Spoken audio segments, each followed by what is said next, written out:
नमस्कार मित्रों, स्वास्थ्य सुख समृद्धि विज्ञान अनुसंधान केंद्र के चैनल सुख समृद्धि विज्ञान में मैं सुशील कुमार शर्मा आपका हार्दिक स्वागत करता हूं।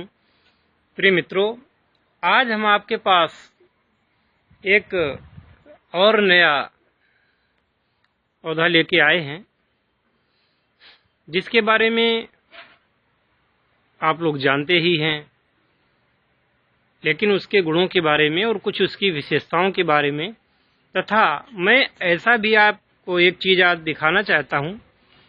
आज आपसे बात करते समय मैं ये दिखाऊंगा कि केवल मानव ही भवन निर्माण नहीं करता है, मानव के अलावा भी कुछ ऐसे जीव हैं जिसे हम तुक्ष कहते हैं, लेकिन वो भी भवन का निर्माण करते हैं और मानव से कहीं ज्यादा अच्छा भवन का निर्माण वो करते हैं। तो प्रिय मित्रों, आपको पसंद हैं ये गुलाब और इनके फूलों का आप लोग बहुत ही ध्यान रखते हैं। ये जो भी इन फूलों को देखता है, इन गुलाबों को देखता है, प्रफुल्लित हो ही जाता है, इसमें कोई शक नहीं है।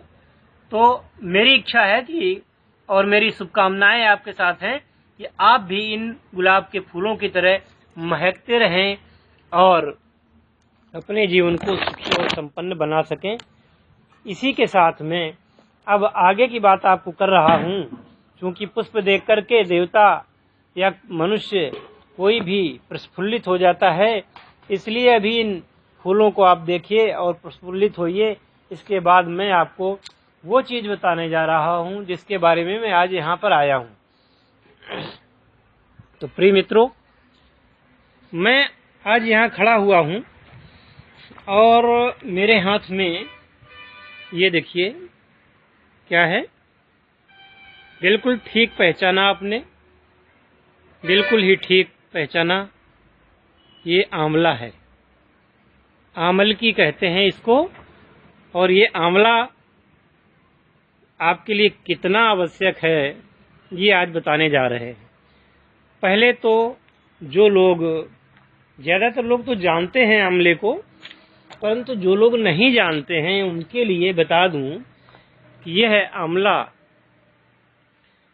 पूजित पौधे की श्रेणी में आता है और भगवान श्री हरि विष्णु को ये आंवला ये बहुत ही पसंद है।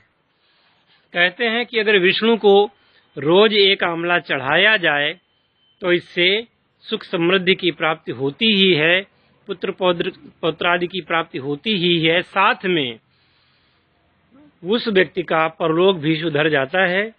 क्योंकि यह आंवला भगवान श्री कृष्ण को, भगवान श्री विष्णु को अत्यंत ही प्रिय है। और आंवला ये तो हो गई उसकी पौराणिक महिमा, धार्मिक महिमा हो गई। अब दूसरी बात आती है कि आप देखिए ये आंवला की पत्तियां हैं। ये सब इसलिए दिखा रहा हूं कि आप लोग पहचानना सीखें।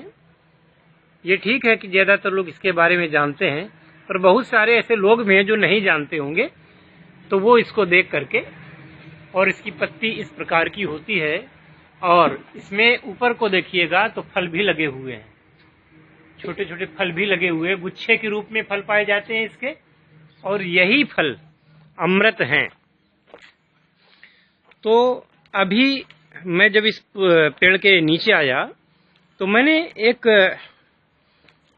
चीज देखी, वो मैं आपको भी दिखा रहा हूं और ये बहुत ही चकित कर देने वाली है। भगवान श्री कृष्ण ने गीता में कहा है कि इस दुनिया को बहुत लोग ऐसे होते हैं जो देखते तो हैं पर उसके बारे में सोचते नहीं हैं। कोई बिरला ही व्यक्ति होता है जो तत्व के बारे में सोचता है। और वो निर्माण का तत्व क्या है, परब्रह्म की लीला क्या है, महिमा क्या है, ये सब का सब आपको अभी दिखा रहा हूं मैं। तो प्रिय मित्रों देखिए, ये एक इंजीनियरिंग का बहुत बड़ा नमूना। मानव अपने लिए मकान, घर इत्यादि बनाता है पर ये देख लीजिए, ये विशालकाय मकान किसका है जानते हैं आप लोग? जी हाँ, चारों तरफ से दिखाता हूं मैं। ये विशालकाय मकान किसका है, और इस तरफ से भी देखिए। पहचाना? कुछ जरूर पहचाना होगा आपने, क्योंकि इसको दीमक कहते हैं, जो चींटी की तरह होती है, चींटी से थोड़ी बड़ी होती है। और ये दीमक भी मनुष्य की तरह ही समुदाय में रहना पसंद करती है। ये भी दीमक समुदाय में रहना पसंद करती है, और मनुष्य की भांति भी इस दीमक में भी रानी और राजा होते हैं, श्रमिक होते हैं, पुरुष मादा इत्यादि होते हैं, और बहुत हार्ड वर्क करके बिना सरिया सीमेंट के, बिना किसी कृत्रिम निर्माण सामग्री के इतना मजबूत और इतना बढ़िया मकान ये लोग बनाते हैं। तो एक लायक तो इनके नाम पर भी हो जानी चाहिए। हम केवल ये समझते हैं कि हम मनुष्य ही संसार में सबसे ज़्यादा बुद्धिमान हैं और मेहनत करने वाले हैं, और हमारी बुद्धि का ही सब कुछ है। लेकिन ऐसा नहीं, संसार में और भी जीव हैं जो सामाजिक हैं, जिनमें भी मनुष्य की तरह ही राजतंत्र और इस प्रकार का प्रजा की व्यवस्था है। अब आप आगे देखिएगा, मुख्य बात पर आता हूँ। ये पेड़ है, और ये पेड़ आंवले का पेड़ है, नीचे से देखिएगा। और ये बड़ा सा पेड़ है, एक ये पेड़ है।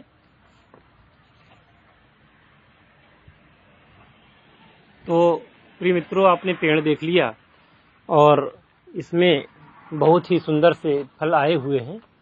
और अब मैं फिर वहीं चलता हूँ जहाँ से मैंने शुरुआत की थी। तो आंवला के वृक्ष को संसार में पूजित इसीलिए माना गया है कि इसका सेवन श्री हरि विष्णु नित्य प्रति करते हैं। और एक छोटी सी कथा है, आपको सुनाता हूँ कि एक बार आदि शंकराचार्य जी एक घर में भिक्षा मांगने गए, और भिक्षा मांगते हुए एक ऐसे घर में पहुंच गए कि जिस घर में एक सिर्फ वृद्धा थी, और वो वृद्धा आई आदि शंकराचार्य जी के पास, और उसने कहा कि सन्यासी महोदय, आप मेरे घर में आए हैं, पर मेरे पास आपको देने के लिए कुछ नहीं है। तो शंकराचार्य जी ने कहा कि माँ, आपके पास जो हो वो आप दे दीजिए। तो वो वृद्ध स्त्री आदि शंकराचार्य जी के पास में एक सूखा आंवला लेकर के आती है, और वो उनको प्रदान करती है, बेटा मेरे पास आज केवल यही आंवला है जो मैं तुमको दे रही हूँ। तो आदि शंकराचार्य जी का जी पिघल जाता है, और उन्होंने उस वृद्धा पर अनुग्रह करके माता लक्ष्मी की साधना करके श्री कनकधारा स्तोत्र का उन्होंने बनाया। कनकधारा स्तोत्र को उन्होंने धरती पर उतारा। ये श्रेय श्री आदि शंकराचार्य जी को जाता है। और इसके बाद में जब माता प्रकट हुई, तो आदि शंकराचार्य जी ने उनसे ये विनती की कि हे माता, आप इस वृद्धा के घर में सोने के आंवलों की वर्षा करिए। तो कनकधारा स्तोत्र का पाठ जो भी व्यक्ति करता है, तो उसके घर में धन धान्य की कमी नहीं रहती, अष्टलक्ष्मी उसके घर में निवास करती है। और कनकधारा स्तोत्र मैंने पिछले वीडियो में दिया है, जिसको मैंने स्वयं गाया है, आप वहां से उसको देख सकते हैं। और यदि आपके पास समय ना हो तो केवल आप नित्य प्रति हमारी वीडियो से ही उसको सुन लिया करें, और उस समय आप स्नान किए हुए हों, हाथ जोड़ करके माता लक्ष्मी या श्री यंत्र के सामने, या अगर कुछ भी आपके पास ना हो तो मन में माता लक्ष्मी का स्मरण करते हुए आप मेरे द्वारा कहे गए उस कनकधारा स्तोत्र को सुना करें। ब्रह्म मुहूर्त में अगर सुनेंगे तो भी भगवान की कृपा, माता लक्ष्मी की कृपा आपको प्राप्त होगी। तो प्रिय मित्रों, अब आते हैं इस जो आंवले की कथा को यहीं छोड़ करके अब आते हैं हम कि ये जो आंवला हमारे सामने खड़ा है, इसकी पूजा इसलिए की जाती है। एकादशी को तो भगवान को, ये एकादशी को आंवले की पूजा होती है, महिलाएं करती हैं, पुरुष करते हैं। अब औषधि गुणों के बारे में आते हैं। मित्रों, इस औषधीय गुणों के बारे में एक दिन में चर्चा नहीं हो पाएगी, फिर भी मैं जितनी हो सकता है उतनी चर्चा करूंगा। तो ये जो आंवला है,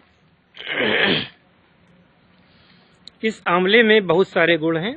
सबसे पहले तो जान लीजिए कि ये विटामिन सी का सबसे बड़ा स्रोत है। विटामिन सी का सबसे बड़ा स्रोत है। और अगर कोई व्यक्ति इस आंवले को जीवन भर सिर्फ एक आंवला खाता रहे, क्या होगा? अगर रोज नित्य प्रति एक आंवला खाता रहे तो उस व्यक्ति का पूरे जीवन भर अगर खाएगा तो बुढ़ापा बहुत देर से आएगा, उसके अंदर शक्ति बनी रहेगी, जवानी बनी रहेगी और बुढ़ापा उससे दूर भागेगा। अब दूसरी बात, क्योंकि आंवलकी ये अपने आप में स्वयं में रसायन है, यह स्वयं में एक रसायन है। और इस आंवलकी से च्यवनप्राश बनता है। तो च्यवनप्राश बनाना भी हम आपको सिखाएंगे। बाजारू च्यवनप्राश खा करके तो आप लोग देख लिया है कैसा क्या होता है। असली च्यवनप्राश बनाना हम सिखाएंगे आपको एक दिन। तो आज इस आंवले के गुण के बारे में ही, हालांकि ज्यादा गुण नहीं, थोड़े बताऊंगा। तो वीडियो बहुत ज्यादा लंबी न हो जाए इसलिए संक्षेप में बताऊंगा। इस आंवले में विटामिन सी होने के कारण अगर आप इसको नित्य प्रति खाते हैं तो ये वायरल फीवर, जुखाम, बुखार इत्यादि ये आपको जल्दी जल्दी नहीं सताएंगे। और आपके शरीर में जो इम्यूनिटी है, रोग प्रतिरोधक क्षमता, वो आंवले में होती है। साइंस की भाषा में उस तत्व को एस्कॉर्बिक एसिड बोलते हैं। पर एस्कॉर्बिक एसिड को आप अगर सिंथेटिक लेंगे तो नुकसान ही है उससे। सिंथेटिक न ले, प्रकृति द्वारा प्रदत्त आंवला बड़ा सस्ता आता है। और सबसे बड़ी बात यह है कि इस आंवले में ये गुण होता है कि चाहे इसको आप कच्चा खाइए, चाहे इसको आप पका हुआ खाइए, चाहे इसको सूखा हुआ खाइए, चूड़ बना के खाइए, चटनी बना के खाइए, मुरब्बा बना के खाइए, त्रिफला बना के खाइए, आप किसी भी रूप में इसको खाइएगा, इसके गुण कभी भी नष्ट नहीं होते हैं। इससे हरड़ बहेड़ा मिला करके आंवले का जो चूड़ बनता है उसको हम त्रिफला कहते हैं। त्रिफला भी कई प्रकार का होता है, अनुपात के हिसाब से।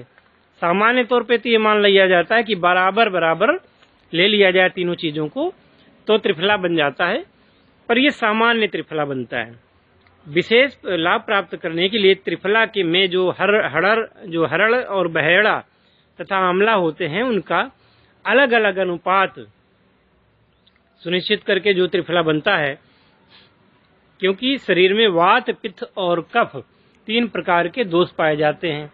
त्रिदोषों को शांत करने के लिए ये देखना पड़ता है कि कौन सा दोष उस समय उस व्यक्ति में ज्यादा है, तो उसको सम करने के लिए अनुपात घटाना या बढ़ाना पड़ता है। तो ये अगर नित्य प्रति एक आंवला अकेले खाया जाएगा तो उसको मैंने बताया, किसी दिन मैं बताऊंगा आपको कि कैसे त्रिफला इत्यादि से अवलेह बनेगा, कैसे च्यवनप्राश अवलेह तैयार होता है। और बाजार के च्यवनप्राश से कई गुने अच्छा च्यवनप्राश आप घर में बना सकते हैं। आप च्यवनप्राश का अगर उत्पादन करके अगर धंधा करना चाहते हैं, पैसा कमाना चाहते हैं, तो आपको फिर सरकारी नियमों के तहत रजिस्ट्रेशन करवाने पड़ेंगे और उसका निर्माण आप कर सकेंगे। फिलहाल आप घर में ही उसका बना सकते हैं। तो मित्रों, इस आंवले के गुण कभी नष्ट ही नहीं होते किसी भी अवस्था में।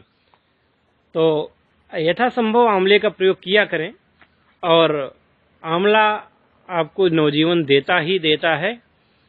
और मेरा वीडियो बनाने का उद्देश्य ये है कि आप ऐसे गुणों को पहचानें और ऐसी जो आसपास आपके वस्तुएं हैं उनका आप प्रयोग करें और अस्पताल जाने से बचें।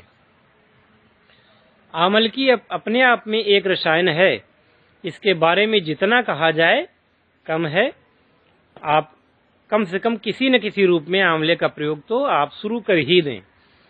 अब क्या है कि आजकल प्राकृतिक रूप से जो दवाइयाँ हम लोग करते हैं उनका अच्छा फायदा होता है, और आयुर्वेद होता है, मेडिसिन। आयुर्वेद में दवा नहीं होती, मेडिसिन नहीं होती। आयुर्वेद जो है वो आयु का वेद है, जो कि आयु को बढ़ाने वाला, आयुवर्धक, बलवर्धक, और जिसका कोई साइड इफेक्ट नहीं होता है।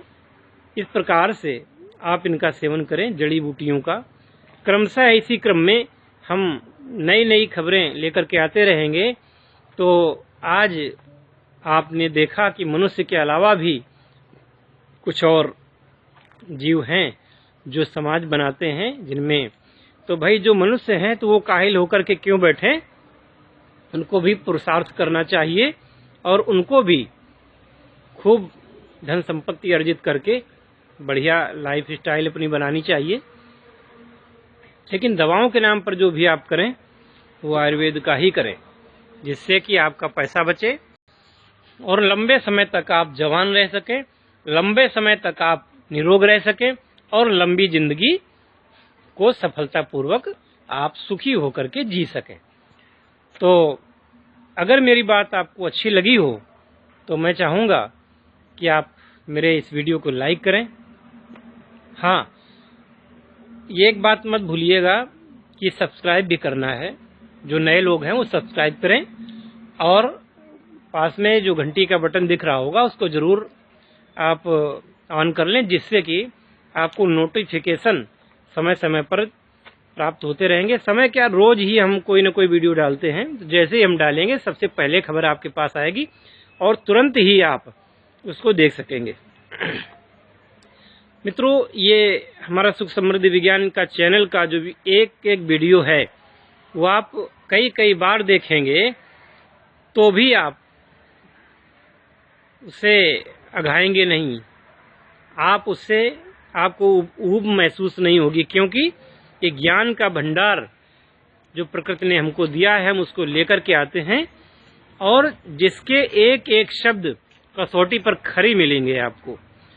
तो अच्छी बात यह है कि हजारों लाखों चैनलों की भीड़ में अगर हमारा सुख समृद्धि विज्ञान कहीं खो न जाए और आप जैसे अमूल्य दर्शक खो न जाए हमसे, इसके लिए प्लीज़ आप सब्सक्राइब जरूर कर लें, जिससे कि जब तक मैं जीवित रहूँगा समाज हित में कार्य करता रहूँगा, और हमारी ये वीडियो आने वाली पीढ़ियों के लिए भी मार्गदर्शन का काम करेंगी। इसी के साथ मैं आज की अपनी वाणी को विराम देता हूँ। नमस्कार। जय आयुर्वेद, जय भगवान धन्वंतरि।